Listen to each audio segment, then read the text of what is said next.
아멘. 주님 감사합니다. 저희를 지키시고 저희를 눈동자같이 우리를 보호하시고 함께 하시니 감사합니다.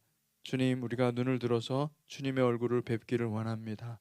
하나님, 험한 세상 가운데서 우리를 사랑하시고 우리를 끝까지 지키시고 보호하시는 그 주님의 사랑을 보기를 원합니다. 하나님, 우리의 영안을 열어 주시옵소서. 하나님 아버지, 우리가 이 세상 가운데서 돌아가는 모든 모습들을 바라보면서 하나님이 무슨 일을 하고 계시는지 관심 갖게 하시고 아버지 바라보게 하여 주시고 그것으로 인하여서 확신으로 나아갈 수 있도록 축복하여 주시옵소서. 감사하며 예수님 이름으로 기도했습니다. 아멘. 네, 하나님 말씀은 창세기 29장입니다. 29장 1절에서 14절까지 말씀입니다. 함께 교독하겠습니다. 야곱이 길을 떠나 동방 사람의 땅에 이르러 본즉 들에 우물이 있고 그 곁에 양 세 떼가 누워 있으니 이는 목자들이 그 우물에서 양 떼에게 물을 먹임이라. 큰 돌로 우물 아귀를 덮었다가 모든 떼가 모이면 그들이 우물 아귀에서 돌을 옮기고 그 양 떼에게 물을 먹이고는 우물 아귀 그 자리에 다시 그 돌을 덮더라. 야곱이 그들에게 이르되 내 형제여 어디서 왔느냐? 그들이 이르되 하란에서 왔노라. 야곱이 그들에게 이르되 너희가 나홀의 손자 라반을 아느냐? 그들이 이르되 아노라. 야곱이 그들에게 이르되 그가 평안하냐? 이르되 평안하니라. 그의 딸 라헬이 지금 양을 몰고 오느니라. 야곱이 이르되 해가 아직 높은즉 가축 모일 때가 아니니 양에게 물을 먹이고 가서 풀을 뜯게 하라. 그들이 이르되 우리가 그리하지 못하겠노라. 때가 다 모이고 목자들이 우물 아귀에서 돌을 옮겨야 우리가 양에게 물을 먹이느니라. 야곱이 그들과 말하는 동안에 라헬이 그의 아버지의 양과 함께 오니 그가 그의 양을 치고 있었기 때문이더라. 야곱이 그의 외삼촌 라반의 딸 라헬과 그의 외삼촌의 양을 보고 나아가 우물 아귀에서 돌을 옮기고 외삼촌 라반의 양떼에게 물을 먹이고 그가 라헬에게 입맞추고 소리내어 울며 그에게 이르되 자기가 그의 아버지의 생질이요 리브가의 아들됨을 말하였더니 라헬이 달려가서 그 아버지에게 알림해 라반이 그의 생질 야곱의 소식을 듣고 달려와서 그를 영접하여 안고 입맞추며 자기 집으로 인도하여 드리니 야곱이 자기의 모든 일을 라반에게 말하며 라반에 이르되 너는 참으로 내 혈육이로다 하였더라. 야곱이 한 달을 그와 함께 거주하더니 아멘. 야곱은 이제 전혀 새로운 길을 향해서 떠나갔습니다. 여기 보니까 이 동방 사람이라는 말이 나오죠. 이 동방이라는 말은 성경에 그렇게 뭐 많이 나오는 건 아닙니다. 이 케뎀이라는 말로 돼 있죠. 이 동쪽이 참으로 의미가 있죠. 우리 에덴을 하나님께서 어디에다 창설하셨냐면은 미케뎀. 그러니까 영원과 이 현실과 맞닿는. 그러니까 영원도 아니고 현실도 아닌. 그러니까 아주 기가 막힌 곳에다가 하나님께서 이 에덴을 창설하셨습니다. 근데 하나님께서 그래서 미케뎀이라는 것은 동쪽에서 해가 뜨는 그 해가 어디서부터 오는 겁니까? 동쪽에서부터 서쪽으로 가죠. 그래서 해가 뜨는 그곳, 해가 어디서 올 것인가? 해가 어디서 오는가?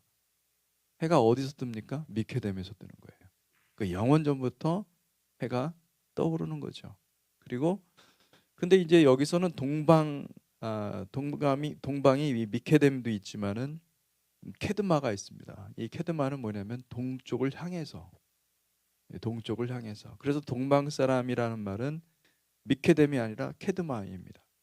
그러니까 주로 동쪽은 이제 여기 이 본문에서는 메소포타미아를 말하는 거거든요. 이 하란 지역. 동쪽으로 가는 것은 주로 이스라엘 백성들이 죄를 짓고 동쪽으로 많이 갑니다. 가인이 동쪽으로 가죠. 가인이 죄를 짓고 동쪽으로 가고, 그것은 바로 정확히 말하면 사실은 그 성막이 예, 해가 뜨는 쪽에서 서쪽으로 이렇게 가게 돼 있습니다. 지성소로 가는 방향은 동에서 서로 이렇게 가게 돼 있는데, 그런데 이제 그 반대 방향이 뭡니까? 서쪽에서 동쪽으로 가는 것이죠. 야곱이 길을 떠나서 동방 사람의 땅에 이르러, 이 말 속에는 무엇이 포함되어 있냐면 야곱이 이제 드디어 유배 생활, 포로 생활로 들어간 것입니다. 야곱이 어, 하나님의 임재의 땅이었던, 하나님께서 주시기로 하셨던 그 약속의 땅이었던 그 하나안을 벗어나서 이제 어디로 가고 있습니까? 메소포타미아 지역으로, 바벨론 지역으로 가고 있는 거예요. 그래서 동방 사람의 땅에 이르러, 가장 문제가 되는 것은 여러분, 우리가 하나님이 약속하시고 하나님이 기업을 주시겠다고 약속하신 그 땅에 머무르는 것이 참으로 중요한데, 하나님은 때로는 우리를 어떻게 해요? 하나님의 임재의 장소가 아니라 하나님께서 특별한 목적으로 우리를 훈련시키는 동방 쪽으로 인도한다는 것이죠. 그럴 때 가장 중요한 것은 무엇입니까? 하나님의 보호입니다. 하나님의 보호가 있어야 됩니다. 하나님의 임재가 있어야 됩니다. 여러분, 우리가 정말 멀리 타국에, 그리고 낯선 곳으로 간다 할지라도 하나님의 보호가 있으면은 여러분 승리할 줄로 믿습니다.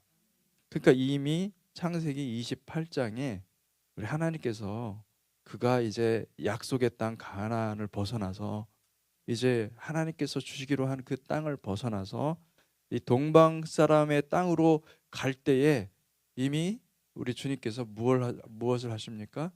나타나셔서 약속을 주시는 거예요.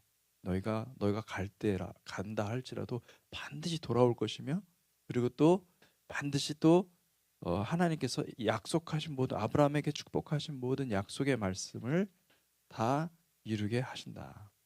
그리고 또 야곱이 나중에 여러분 보시면은 이 약속의 땅으로 들어올 때 마하나임이라는 곳에서 천사들을 만납니다. 그 천사들이 무엇을 하는 것입니까? 천사들이 웰컴하는 거예요. 예, 웰컴하고, 그리고 마하나임이라는 것은 하나님의 군대거든요. 하나님의 진. 그러니까 하나님께서 그렇게 보호하시고 하나님께서 그렇게 행하셨다. 그런 것을 이야기해 주고 있는 것입니다. 물론 이제 야곱의 인생을 보면은 이제 앞으로의 인생은 참으로 고난의 인생입니다. 이제 앞으로 굉장히 고통과 고난 속에 있지만은 여러분, 우리는 이 문맥 속에서 하나님이 어떻게 역사하시는지, 하나님이 일하시는 것을 볼 수 있어야 됩니다. 여기 보니까 2절에 보니까 본즉 들에 우물이 있고 그 곁에 양 셋 떼가 누워 있으니 이는 목자들이 그 우물에서 양 떼에게 물을 먹임이라. 큰 돌로 우물 아기를 덮었다가, 이제 우물이 있었습니다. 이 우물이라는 것은 굉장히 중요한 의미가 있죠. 우물은 무엇인가 하나님께서 굉장히 중요한 사건들을 일으킬 때 바로 그 우물에서 시작을 해요. 왜냐하면 그곳이 물이 나오는 곳이기 때문에, 생수가 있는 곳이기 때문에 사람들이 그 우물에 모이지요. 근데 이곳은 어느 우물입니까? 이곳은 정확히 말하면은 바로, 이제 이거는 성경에는 나오지 않지만 유대인들은 그렇게 얘기합니다. 바로 그 엘리에셀이 누구를 만난 우물이요? 예, 리브가를 만난 우물. 그러면 야곱이 똑같이 누구를 만난 우물? 야곱이 또 라헬을 만난 우물이에요. 여러분, 참 기가 막힌죠.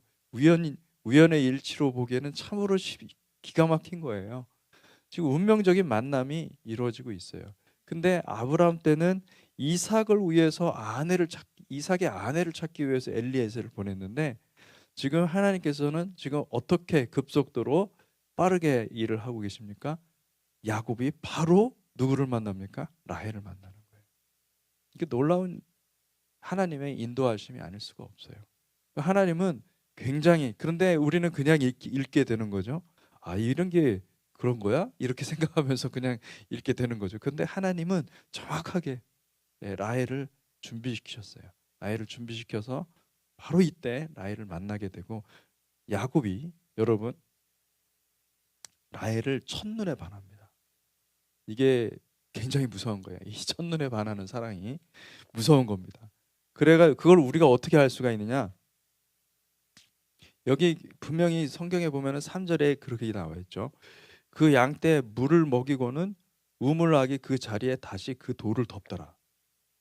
그 모든 떼가 모여가지고 목자들이 많은 목자들이 있을 때 그 큰 돌을 옮겼어요. 그러니까 여러분 이 돌을 옮긴다는 것 자체가 한 사람의 힘으로는 도저히 불가능한 것입니다.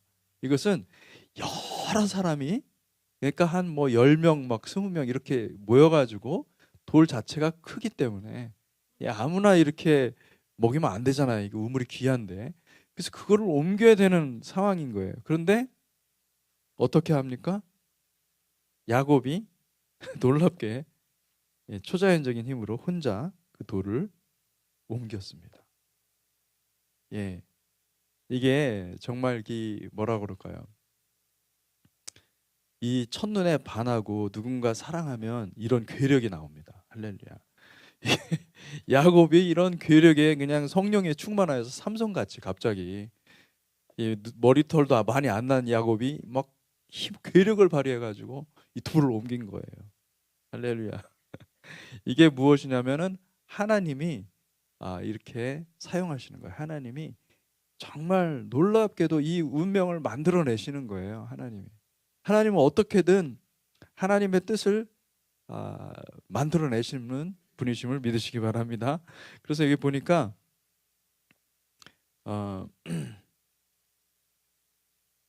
이 8절에 보십시오. 그들이 이르되 우리가 그리하지 못하겠노라. 때가 다 모이고 목자들이 우물아기에서 돌을 옮겨야 우리가 양에게 물을 먹이느니라. 야곱이 그들과 말하는 동안에 라헬이 그의 아버지의 양과 함께 오니 그가 그의 양들을 치고 있었기 때문이더라. 10절을 보십시오. 야곱이 그의 외삼촌 라반의 딸 라헬과 그의 외삼촌의 양을 보고 나아가. 여기에 숨겨져 있는 거예요. 지금 얘기를 들을 때까지만 해도 돌을 옮길 생각이 있었을까요? 없었을까요? 없었죠. 기다리는 거죠. 근데 지금 야곱이 그의 외삼촌 라반의 딸 라헬과 그의 외삼촌의 양을 보고 성령의 감동이 되어서 이게 빠진 거예요. 성령의 감동이 되어서 우물아기에서 돌을 옮기고, 누가 옮겼습니까? 야곱이 옮겼어요. 다른 사람의 도움이 필요하지가 않은 거예요. 야곱이 할렐루야 놀라운 성령의 놀라운 괴력으로 돌을 옮기고, 그리고 외삼촌 라반의 양떼에게 물을 먹이고, 정말 이 리브가가 어떻게 했습니까? 리브가가 사실은 엘리에셀을 만났을 때 초자연적인 괴력을 발휘했어요. 그가 도저히 할 수 없는 그 나이에, 그 어릴 적에, 그리고 그 여인이 그 그 물동이 자체도 무겁거든요. 이게 플라스틱 물동이가 아니란 말이에요. 돌로 된 항아리인데 거기다가 물을 가득 담아가지고 그 나귀도 낙타들을 또 막 먹이고, 그죠? 그렇게 했단 말이에요. 근데 보니까 지금 그 어머니의 또 그 아들이에요. 보니까 이 야곱이 외삼촌 라반의 양떼에게 물을 먹이고, 그리고 그가 라헬에게 입 맞추고 소리내어 울며 말합니다. 여러분, 하나님께서 정말 물론 야곱의 상황이 너무나 고통스럽고 힘든 상황이지만은 하나님께서 택한 백성들을 반드시 인도하시는 줄 믿습니다. 그래서 여러분, 하나님이 언제 우리 가운데 정말 눈에 띄게 역사하시는가? 그거는요, 오히려 우리가 이렇게 추방당하거나 쫓겨나가거나 아니면 정말 나그네 인생, 나그네 처지가 되었을 때에 우리 주님께서 여기서 나타난 것과 같이 놀라운 은혜, 만남의 축복, 또 하나님께서 어떤 초자연적인 능력과 권능으로 하나님께서 함께 하시는 것을 볼 수가 있습니다. 그래서 여러분, 우리가 사실은 두려워할 게 아니에요. 우리가 환경이 바뀌거나 또는 아, 정말 내가 원하는 곳이 아닌 다른 곳으로 간다 할더라도 여러분, 그곳에 하나님의 뜻이 있어서 보내시는 거예요. 우리가 그것을 믿고 안전하게 거할 수가 있는 거죠. 하나님께서 그렇게 약속하시는 거. 야곱에게는 아무것도 없었어요. 여러분, 야곱에게는 정말 빈털터리인데다가 의지할 때는 하나도 없었던 거예요. 그런데도 이렇게 하나님께서 축복을 해주시는 거예요. 이렇게 인도하시는 거예요.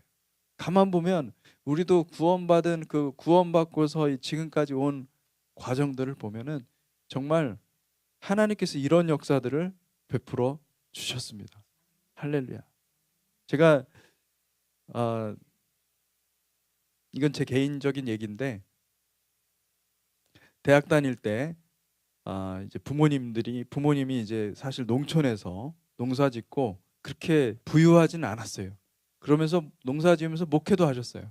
그러니까 굉장히 아주 힘들게 사셨는데, 그래서 내가 이제 제 딴에는 제가 이제 돈을 벌어서 학비도 좀 되고 그리고 또 동생도 좀 키워야 되겠다 싶어가지고 열심히 우유 배달하고 또 이 신문 배달도 하고 좀 고학을 했습니다. 근데 굉장히 고달프죠. 왜냐하면 일하고 그러니까 학교에서 공부가 잘 되지도 않죠. 집중도 안 되고 돈도 벌어야 되니까. 그렇게 이제 고학을 하는데 사고를 당했어요. 엎친 데 덮친 격이죠. 사고를 당해서 굉장히 아주 제가 경제적으로도 힘들고 그리고 육체적으로도 힘들고 그리고 또 학업도 어려워지고, 그래서 제 마음속에는 이거 내가 하나님 앞에 불순종하는 거 아니야? 내가 너무 이렇게 정말 믿음 없이 그냥 공부만 하면 될 것이지, 이렇게 이 현실 가지고 너무 고민한 나머지 내가 내 방식대로 이렇게 해서 이렇게 고난이 오는 거 아니야? 그러면서 계속 하나님 앞에 기도를 하고 있었는데, 놀랍게도요, 하나님께서 사람들을 만나게 해주시더라고요. 그런 상황에서도. 근데 그분들이, 저도 지금도 기억해요. 그분들이 정말 배로 채워졌어요. 돈뿐만 아니라 모든 것을 다. 그러니까 제가 지금 생각해 보면은 제가 열심히 일해서 번 돈보다 사람들을 만남을 통해서 하나님이 공급해 주신 게 더 많아요. 그래서 제가 깜짝 놀랐습니다. 그래서 하나님이 이렇게도 일하시는구나.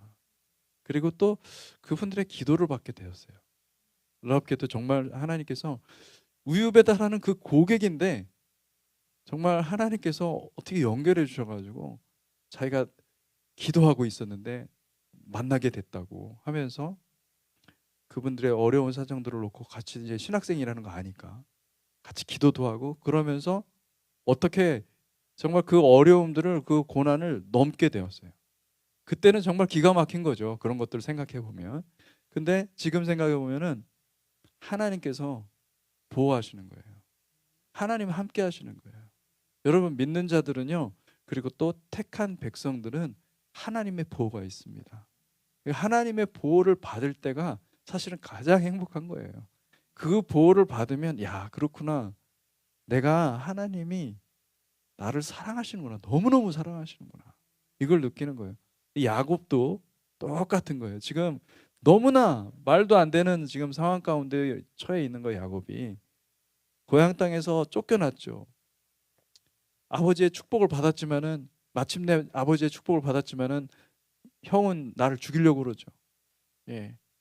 이게 완전히 이제는 고향에 갈 수 있을지도 모르는 거죠. 다시 돌아갈 수도 없어요. 이렇게 지금 타국에 가서 아무것도 없이. 여러분 어떠셨는지 모르지만은 진짜 이민 가방 조그만 거 하나 들고서 이렇게 오는 분들도 있다지 않습니까? 그래서는 또 어떻게 한국에서 살 수가 없어서 거의 쫓겨나다시피 해가지고 그렇게 오시는 분들 많잖아요. 근데 그들 중에서는 분명히 하나님이 택한 백성들이 있을 거라고요. 그죠? 하나님 어떻게 보호하실까? 여러분, 하나님께서 보호하시는 줄 믿습니다. 하나님께서 인도하시는 줄 믿습니다. 여러분, 그렇게 주님을 의지하고 나아가시기 바랍니다. 때로는 말도 안 되는 상황이고 이게 정말 아무리 생각해도 억지 같은 상황인데, 그런데 하나님이 여러분들을 그곳으로 보내십니다. 왜요? 우리를 갱생시키기 위해서. 우리에게 하나님의 축복의 도구로 삼기 위해, 하나님의 약속이 완전히 성취되는 것을 보기 위해서 때로는 그렇게 우리를 보내신다는 사실을 기억하시기 바랍니다. 그리고 여러분들을 다 책임져 주십니다. 뭐 그렇다고 해서 돈 벌지 말라, 아니면 뭐 다른 일만 하라, 다른 일을 하지 말라, 이런 얘기 하는 게 아닙니다. 여러분 해야 될 거 하셔야 되고, 여러분들이 정말 하셔야 될 거 해야 돼요. 그러나 여러분, 그 중에서도 하나님이 함께 하신다는 것을 기억하시기 바랍니다. 아멘. 기도하겠습니다. 하나님 아버지, 감사합니다. 주님은 이렇게 야곱에게 찾아오셔서 놀라운 초자연적인 약속을, 초자연적인 능력을 베풀어 주셔서 야곱이 만나야 될 사람을 만나게 하시고, 그리고 또 무엇보다도 하나님의 그 놀라운 축복, 초자연적인 은혜와 그 하나님의 함께 하심을 경험하게 하여 주시니 감사합니다. 하나님 아버지, 그렇게 주님께서 보호하시지 아니하셨다면은 하나님, 야곱의 인생은 정말 너무나 초라하게 된 것이고, 그리고 아무것도, 정말 보잘것없는 그런 인생이 되었을 뻔했습니다. 그러나 주님께서 지켜주시고 사람들을 연결시켜 주시고 마침내 라헬을 만나게 하시고 또 라헬과 결혼할 수 있는 그런 놀라운 은혜, 이것이 하나님의 뜻이고 하나님의 목적인데, 하나님께서 그것을 연결하여서 그 목적을 이루시는 것을 볼 수가 있습니다. 주님, 우리의 인생도 정말 버려진 것 같고 때로는 이 황량한 벌판으로 내쫓긴 것과 같은 그런 기분이 들 때가 있고 그런 마음이 들 때가 있습니다. 그러나 주님, 그것은 아버지 하나님, 그것은 하나님께서 우리를 인도하시는 방법이라는 것을 기억하게 하여 주시옵소서. 그리하여서 하나님, 그곳에서도 우리가 승리하게 하여 주시고 하나님을 바라보게 하여 주시고 하나님이 우리와 함께 하셨다, 아버지, 그렇게 고백할 수 있도록 축복하여 주시고 하나님의 초자연적인 역사를 기대하며 주님의 인도하심을 기대하며 순간순간 걸어갈 수 있도록 믿음으로 나아갈 수 있도록 주님 축복하여 주시옵소서. 하나님, 우리 주변에는 그렇게 방황하고 힘들어하는 수많은 사람들이 있습니다. 우리가 알지 못하지만은 우리 주님은 너무나 정확히 알고 계십니다. 하나님, 그들을, 우리가 영의 눈을 떠서 그들을 볼 수 있게 해주시고 그들에게 하나님 초자연적인 권능을 행하시는 그 예수 그리스도의 능력을 알게 하여 주시옵소서. 예수님께 연결할 수 있도록 도와주시옵소서. 어찌 됐든 그들이 참으로 고통 가운데 환난 가운데 있지만은 하나님이 보호하시고 있고 하나님이 사랑하신다라는 것을 그들이 알게 하여 주시고, 아버지, 그들이 하나님을 더 깊이 만나고 아버지 하나님의 뜻 가운데 준비될 수 있는 영혼들이 될 수 있도록 축복하여 주시옵소서. 하나님 아버지, 우리가 그렇게 도구가, 주님의 도구가 되기를 원합니다. 주님의 정말 그 겸손한 백성들이 되기를 원합니다. 성령님, 여기 계신 모든 분들, 이 아침에 나와서 기도하시는 모든 분들에게 성령을 더하여 주시옵소서. 성령의 놀라운 은혜를 부어 주시옵소서. 새벽에 계속해서 하나님 앞에 나아갈 때 주의 놀라운 은혜들을 열어주시고 아버지, 주의 보좌를 보게 하여 주시고 하나님의 놀라운 것들을 하나님 항상 공급하여 주셔서 아버지, 우리가 깨어서 기도하는 자 되게 하시고 깨어서 하나님의 뜻을 행하는 복된 성도로 삼아 주시옵소서. 감사드리며 예수님 이름으로 기도했습니다. 아멘.